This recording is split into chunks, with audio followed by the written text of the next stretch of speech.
Mheshimiwa Waziri, naweza sahau hili lakini ni lazima nikuambie ukiwa hapa na viongozi wetu wa Kenya Power wakiwa hapa, kuna wakora ambao wanajifanya ni wafanyikazi wa Kenya Power.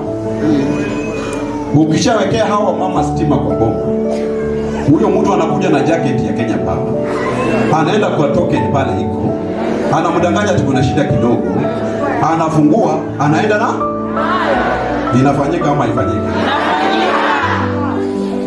Ile inanisumbua akili waziri, and you need to discuss with your team, ya kwamba hiyo mita ambayo imeibwa hapa Shirota, ukiangalia vizuri imewekwa kule na Navakholo, inafanya kazi. That is the puzzle that you have to tell us what happens. Mita imeibiwa Kuisero, lakini hiyo mita inatafutwa, inapatikana iko na Navakholo, na mtu anafanya nini? Anatumia. Wezi hao pia, Mheshimiwa Waziri, wame devise a way, wanapanda kwa hizi posts za stima, wanakata waya. Juzi hapa Dogo imekaa karibu, nashukuru manager wetu wa county Eunice anaturekebishia, watu wanazima stima, wanakata waya karibu a kilomita,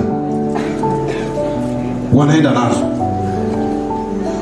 Nataka utusaidie, kwa sababu next time tukipatana nayo watu hapa Kuisero, hatutahitaji OCPD, tutamuitia mtu ambaye tumemfanyia nini kazi, because wanatusumbua sana.